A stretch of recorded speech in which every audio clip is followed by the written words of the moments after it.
J'ai toujours besoin de m'engager dans quelque chose qui a du sens.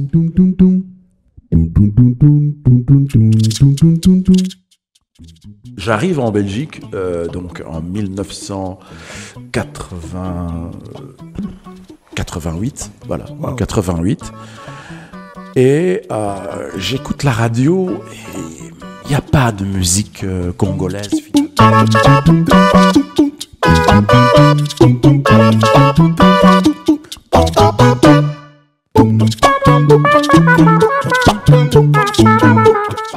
y a des projets, hein, ne nous cachons pas, il y a des projets pour pouvoir refaire des morceaux, mais je pense plus pencher dans une carrière de musicien de studio.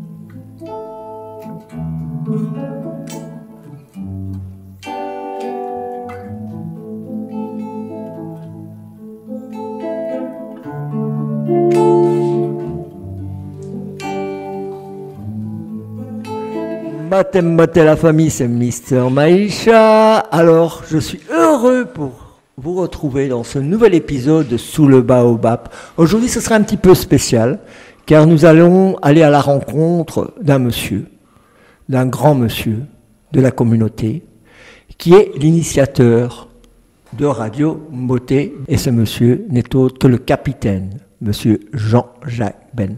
Mboté Jean-Jacques, comment vas-tu? Mboté Mr. Maïcha, tout va bien. Tout va bien? Ça va. Voilà, aujourd'hui on va faire un petit peu ton portrait, on va essayer de te présenter sous un autre joug que celui qu'on connaît. Il paraît. Hein, tu as plusieurs cordes à ton arc, si on peut dire ça comme ça.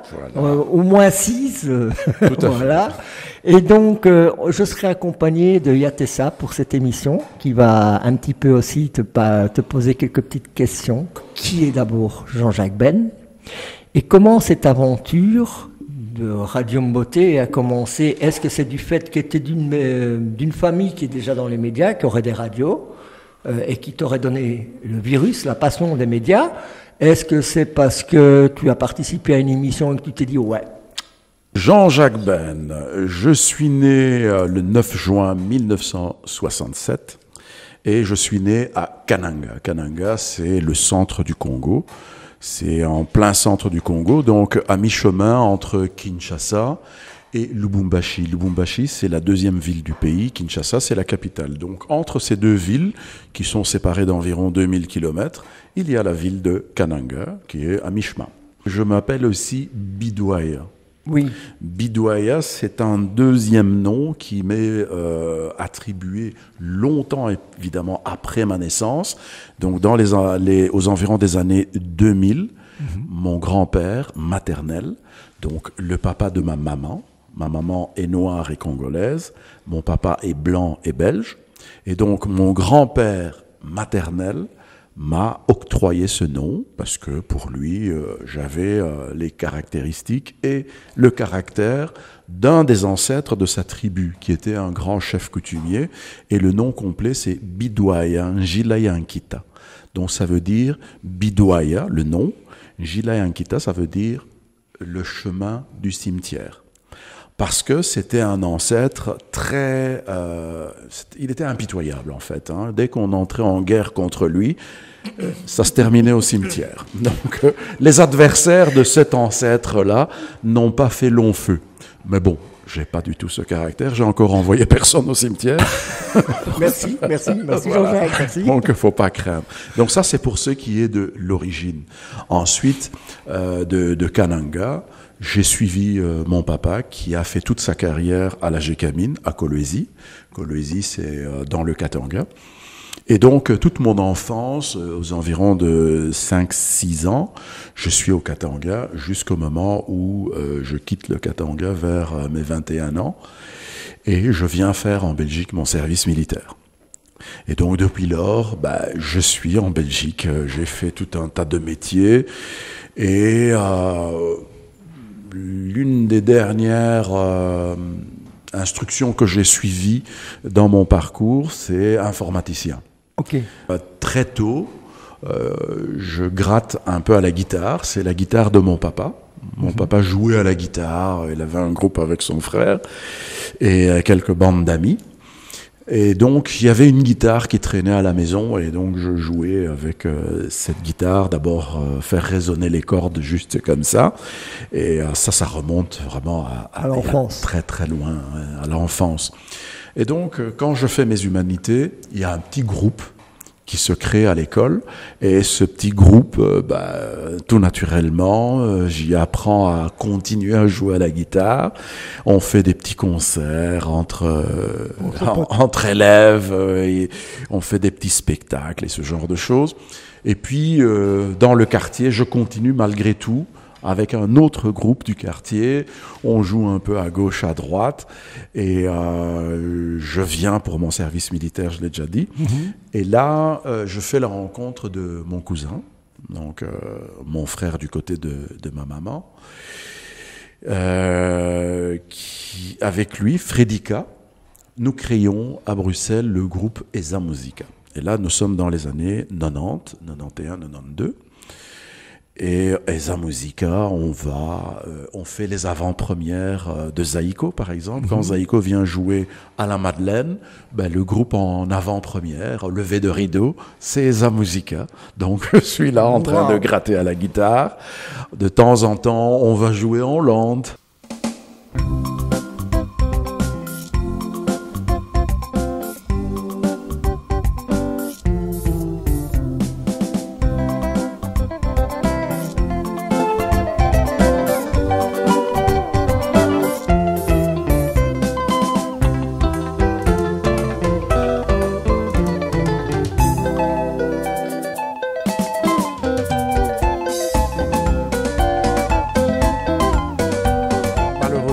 Il n'y a pas de projet. Ça, c'est quelque chose qui m'ennuie souvent. J'ai toujours besoin de m'engager dans quelque chose qui a du sens et qui a un objectif lointain. Et donc, à mon frère, Fredika, je fais comprendre qu'on pouvait éventuellement faire des tournées dans le monde. À l'époque, la musique congolaise était très demandée dans les Caraïbes, par exemple, parce que Kassav avait été joué au Congo. Et donc, en échange, les Antillais étaient intéressés à la musique congolaise. Un album à Kinshasa, je crois. Oui. Kassav, c'était le grand retour. Et donc, je proposais ce genre de choses à des projets de tournées, de concerts, mais c'était dans l'immédiateté. Non, ils voulaient des trucs tout de suite. On fait une répétition 2-3 fois et on devait jouer dans la semaine, quoi. Mais un projet sur des années, ça leur venait vraiment pas à l'esprit. Et tout doucement, ça m'a un peu éloigné de la musique. Mais bon, la guitare est toujours là. Oui, je vois.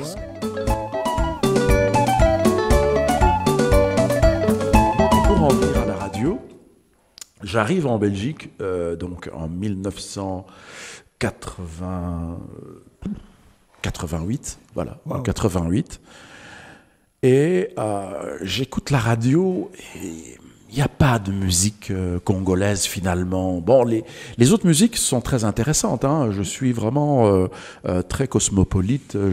J'écoute tout.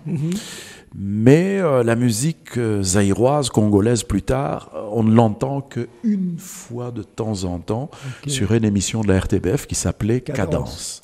Avec le grand Dieudonné, le regretté Dieudonné Kabongo, effectivement.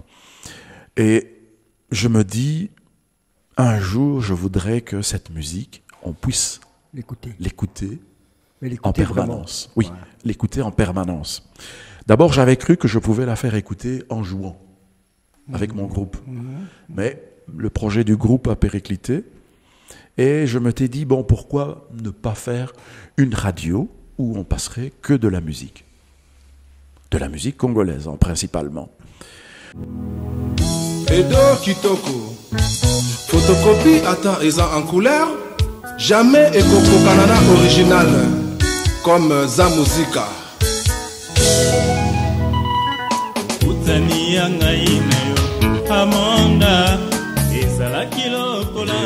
Très naïvement, dans les années, fin des années 80, je vais voir le bourgmestre de Scarbeck, où j'habitais à cette époque-là, en lui disant, tiens, j'ai envie d'ouvrir une radio, aidez-moi.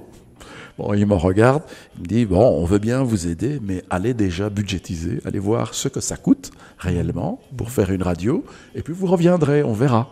Il se doutait bien que... Voilà, c'est quand je suis allé me renseigner, et à l'époque c'était que des radios FM, hein. Donc je suis allé me renseigner, et puis j'ai vu les budgets, j'ai dit bon, ok, on reviendra dans 20-30 ans quand on aura gagné assez pour faire ce genre de radio. C'est au courant de mes études d'informatique que naissent les web radios, donc les radios qui sont diffusées sur Internet. Et c'est là que vient la fusion entre mes études d'informaticien et la radio. Et donc je me dis, mais voilà, l'opportunité est là. Je vais créer une web radio où la musique congolaise sera majoritaire, on pourra l'écouter 24 heures sur 24 et partout dans le monde surtout. En bout de course, je vais voir Henri Nzouzi. Okay. Donc Henri Nzouzi, on a une certaine familiarité, hein, donc il y a des liens de famille quelque part, c'est pas simplement un ami. Mais on discute et lui, il tenait un truc sur YouTube. Je trouvais qu'il présentait bien, qu'il parlait bien. Je vais le voir et nous discutons. Et alors Henri, bon, lui aussi n'y croyait pas des masses. On fait une émission ensemble et je dis Henri, moi je vais créer cette radio. Il ne m'a pas pris au sérieux. Et quelques semaines plus tard, la radio est en train de tourner. Donc on a commencé Radio Mboté avec un téléphone. C'était pas encore les smartphones.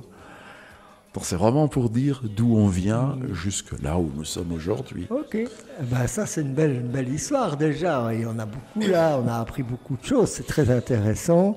Maintenant, je vais laisser un petit peu la parole à Yatessa qui, je crois, mort d'envie. Je la vois piaffer derrière le micro en me disant, mais quand il va me donner la parole? Alors, vas-y, Yatessa, prends la parole, s'il te plaît. Bonjour Jean-Jacques. Bonjour Yatessa.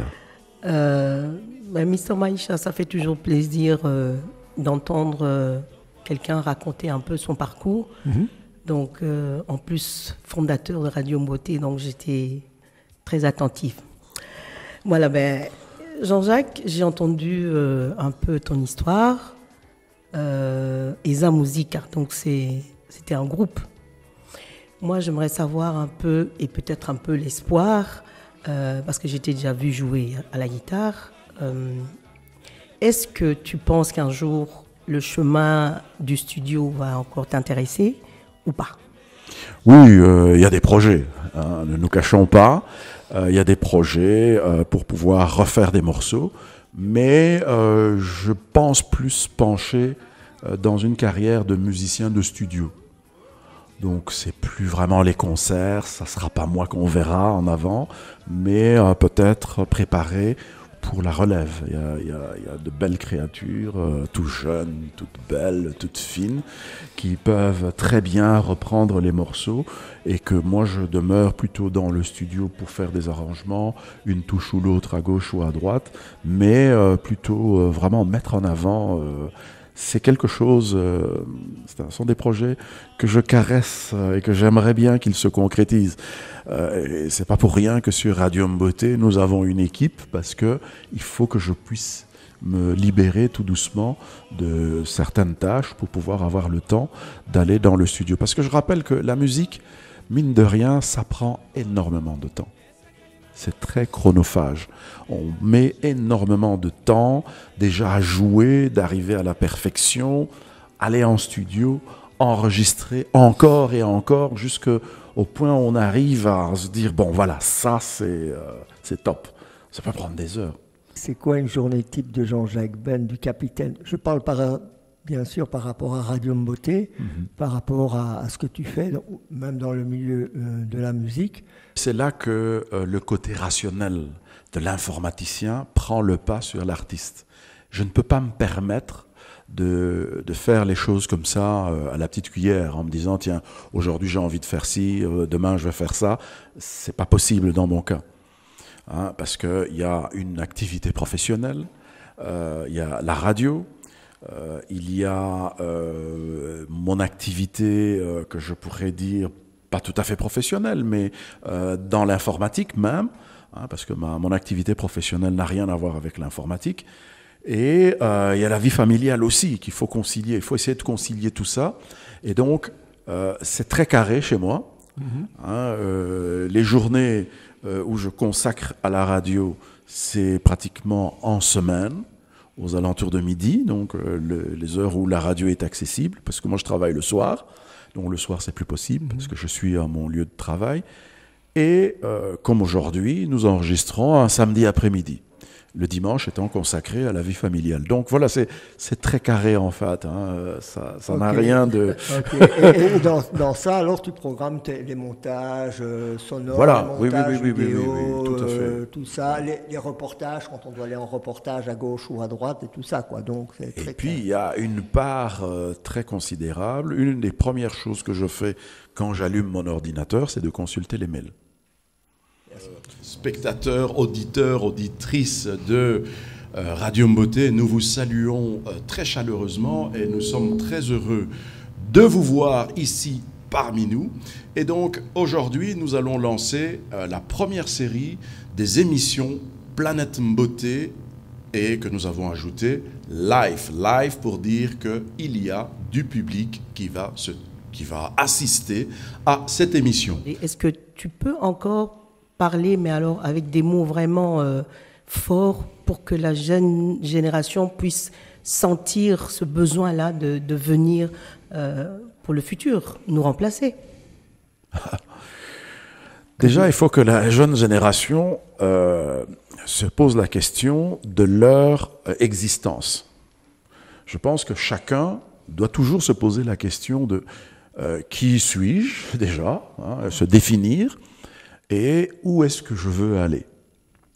Quand on se définit, peu importe, chacun d'entre nous, on vient tous de quelque part. Donc on a une racine. Tout à fait. Il n'y a personne qui est sorti de nulle part et puis qui apparaît. Non, on a tous une racine. Et le tout, c'est de savoir, est-ce que cette racine existe?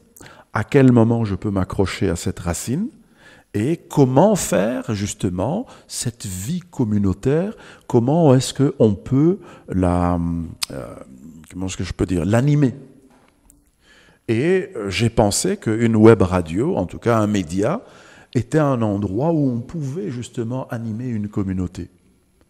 Parce que c'est très facile, hein, on peut toujours nier son identité, dire non, moi vos trucs communautaires, ça m'intéresse pas. Mais où que vous alliez, à un moment ou à un autre, sans méchanceté, hein, on va vous rappeler qui vous êtes. Et vous allez vous rendre compte que les gens ou la communauté à laquelle vous voulez appartenir, alors que vous n'y appartenez pas, on va vous le faire remarquer gentiment. Dire, circuler, il n'y a rien à voir. Hein, dans mon cas, je ne suis pas blond, je n'ai pas les yeux bleus, donc forcément, je viens de quelque part. Et donc, ce quelque part, on en a besoin. On a besoin à un moment donné de faire un retour vers soi. Et quand les jeunes auront fait le tour de la question et qu'ils se seront rendus compte qu'ils ont un problème identitaire, Radio Mboté sera là pour les guider. Non pas parce que la radio est un centre, je ne sais pas, moi je suis pas un gourou, je suis pas un maître yogi ou quoi que ce soit, mais j'essaie simplement de donner à nos enfants, à nos jeunes, un endroit où ils peuvent se renseigner sur leur identité. Des personnes sans identité ne vont pas loin.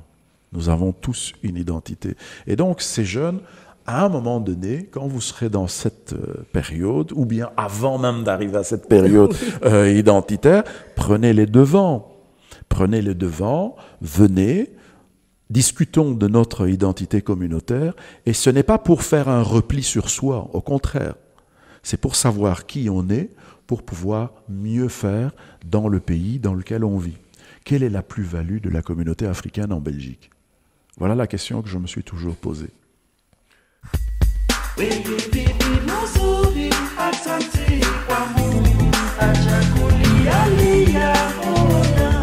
Jean-Jacques, quelle est ta couleur préférée? Le rouge. Pourquoi? Pourquoi? Parce que bon, ça évoque la force, la colère. Et il me semble qu'il faut absolument mettre son sang en ébullition pour rentrer en action. Ton plat préféré? Ah, mon plat préféré, évidemment, c'est le foufou avec le pondu et des gros morceaux de viande sauce tomate. Ok, super. Ben, la dernière. Si tu ne faisais pas de la radio ou de la musique, qu'est-ce que tu aurais fait plus ou moins dans ta vie? J'aurais consacré mon temps à ma première passion, parce que la musique, c'est ma deuxième passion. Et si je ne faisais pas tout ceci, j'aurais consacré tout mon temps à ma première passion, qui est l'aviation. L'aviation. Et voilà, on en connaît un peu plus sur toi du coup.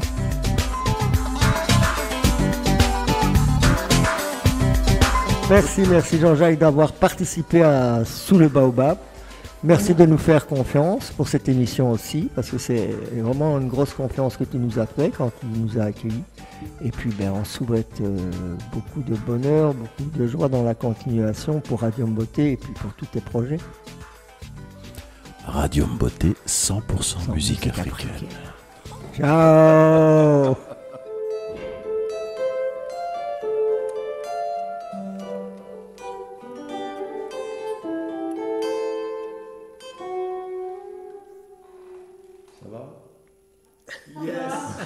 Bravo Jean-Jacques. Bravo. Merci. En tout cas, on sent le professionnalisme derrière.